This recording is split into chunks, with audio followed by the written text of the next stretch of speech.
Let's bring in our panel now while we work on that. I want to bring in Sam Harris, the author of Islam and the Future of Tolerance, and also Dean Obeidallah, columnist for the Daily Beast. Thank you guys for jumping in a little bit early here. If we get Armstrong Williams back, we'll bring him in as well. So, Dean, Armstrong Williams, Dr. Carson's friend and business manager, doubling down on Dr. Carson's Muslim comments. What is your reaction to that? I think on some level, Armstrong Williams just denounced Ben Carson's comments on some level by saying, of course you could have a Muslim candidate. What Ben Carson said, though, is part of the meme we've heard from the right over and over, that being Muslim somehow makes you less American and you have less rights. That somehow, since I'm a Muslim, I'm a threat to this country. I'm an enemy to this country. I want to oppose Islamic law and take over the country. You know, these are things we hear over and over. And we're doing our best to fight against these ideas, to make it clear to our fellow Americans that I don't want to impose Islamic law. My Muslim friends don't want to impose Islamic law. Yet somehow we keep hearing this over and over. And it's a fight. You know, it's a fight. I'm trying to reach out to my fellow Americans and win the hearts and minds, and it's a struggle. Yeah. So, Sam, do you view Dr. Carson's comments as bigoted at all?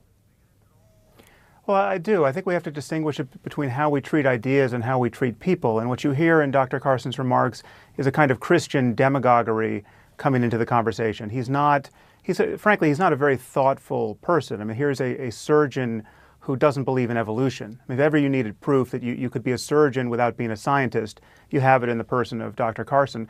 So I don't expect him to have thought deeply about how Islam may be, as a set of doctrines and ideas, may be incompatible with the Constitution or any other set of ideas. But he is a Bible thumper of sorts who I think rightly fears the demagoguery of his antithesis in the Muslim world, but that doesn't mean, I mean, so for instance, I am a very vocal critic of Islam as a set of doctrines and ideas, and Dean, your other guest, has called me a bigot in the past, I think quite unfairly. I think on Twitter, not in your face, but I will tonight if you like that. Well, okay, no problem doing that. It's even more courageous to do it on Twitter, but let me just spell out, lest he seem to obfuscate the issue here, is that I think there are thousands, no doubt thousands of Muslim Americans who could be great presidents and far better presidents than Ben Carson or Donald Trump. That is not, and there's nothing about criticizing Islam as a set of ideas or worrying about Sharia law that denies that fact. And what's very unhelpful here is in all the other cases where people like Dean and other Muslim apologists find bigotry and racism or pretend to find it where it doesn't exist. Before you respond, I want to ask Sam this. Sam, do you think that Islam is inconsistent with the U.S. Constitution?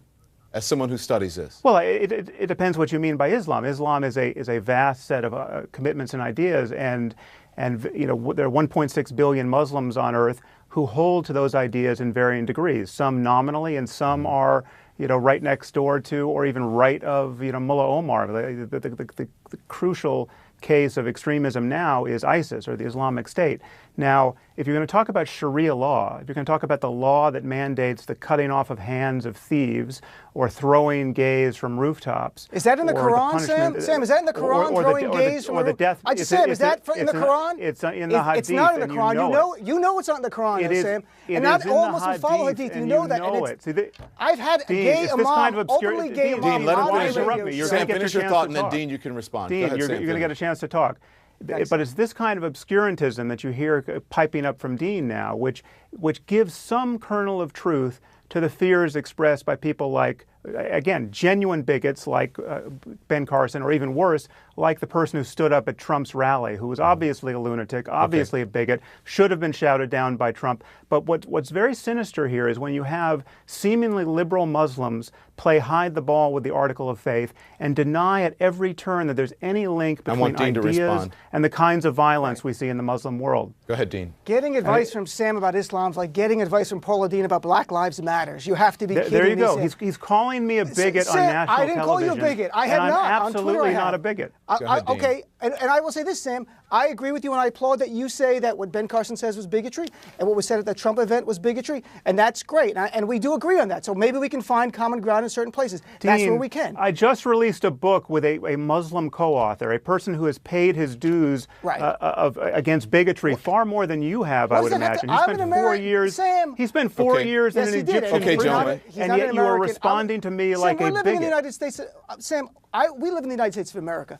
I'm concerned about the spike in hate crimes versus Muslims. I'm concerned that 3 Muslim Okay, students let's talk were killed about in that New spike. University of North I'm concerned Carolina. too. Okay, stand by, gentlemen, stand by. We'll get to the spike and your concern, but you guys will come back. Hold on, Dean Obeidallah. Okay, gentlemen, let's pick up our conversation. First up, I want to read this poll. This is a recent Gallup poll. 38% of Americans, it says, that say that they would not support a Muslim candidate for president. So Dr. Ben Carson is not alone. So why do you think that is? First, you, Dean. I think, honestly, there's a lot of components. One is only about 25% of Americans have a Muslim friend, and if you don't have one, I offer to be your Muslim friend. But in reality, that plays a role, because if all you see are negative images on the media of ISIS, Al-Qaeda, Al-Shabaab, these horrible groups committing horrible acts in the name of Islam, coupled by some of the people on the right ginning up the fear, you're not going to feel warmly about Muslims. If I didn't know a Muslim, if I wasn't Muslim, and all I saw was that, I would not like Muslims either. And I think that's part of the problem. We have to get out there as much as possible. Armstrong Williams said, we don't denounce terrorism. We do, left and right. We need to get in the media more, and that's up to the gatekeepers to let us on, because I can assure you, Don, I write articles for CNN and Daily Beast denouncing, and so do numerous other Muslims, and we beg to come on TV. But what gets ratings on TV is sensationalism, not earnest Muslims saying terrorism is horrible, it doesn't represent our faith. Sam? That's part of it. Sam? Yeah, well, I think one thing to point out is that Ben Carson would have said the same thing about atheists. He would have said an atheist shouldn't be president. And in fact, if you look at the polls, Americans are more reluctant to vote for an atheist than for a Muslim by a factor of probably 20%. In fact, atheism is the only identity that that would prevent your election as a qualified member of your own party when people of your own party are polled. So, we can play this victim card. We can worry about political bigotry. It's a real problem, but it is visited upon atheists, it's visited upon other minorities, and what gets lost here, and what Dean, frankly, has really been a scandalous purveyor of. Scandalous purveyor. The efforts. Well, let me finish my sentence, I'm excited. Dean. I'll tell you what the problem is, and then you can defend yourself. Please, thank you. What you see here is an effort to paint Islam, the doctrine, as identical to every other religion on earth. There's no special problem with Islam as a political reality, Islamism, jihadism. There's no connection between the doctrine and the kind of terrorism and human rights abuses we see worldwide. And that is a lie. And it's a lie, and everyone knows it, whether you're a bigot or a reasonable person. It is a lie that is in plain view, and it has to be debunked by Muslims like Dean. And that's the crucial problem here. People like Dean need to be candid about the link between belief and behavior, and they need to be willing to reform the faith. And instead of being willing to do that, they call people like me bigots. And that is a huge problem for this conversation. It's decidedly unhelpful, and it's driving it's driving the polls apart. And I think we're going to wake up in a world that looks more like Western Europe at this point, where you have fascists calling the shots on both sides. So my question is, Dean, I've heard people in the Muslim faith say the same thing, that there is and you and I have spoken about this. We spoke about it on your radio show this weekend. Saturday, yeah. That there are people who are in the Muslim faith who have said this basically the same thing that Sam is saying, but yet and still don't get called bigoted or are somehow listened to, but he is not. The messenger matters, Don. That's the truth. We know that. Sam knows that. It doesn't matter. My co-author on this book was called a talking monkey by your friend. So don't interrupt you. Now you interrupt me. Sam, you've called for religious and racial profiling of Muslims. A third of Muslims in a country. I have not. You've wrote it in your blog. I can read it out loud if you want. Well, if you made an effort to understand my views, you would have a different story.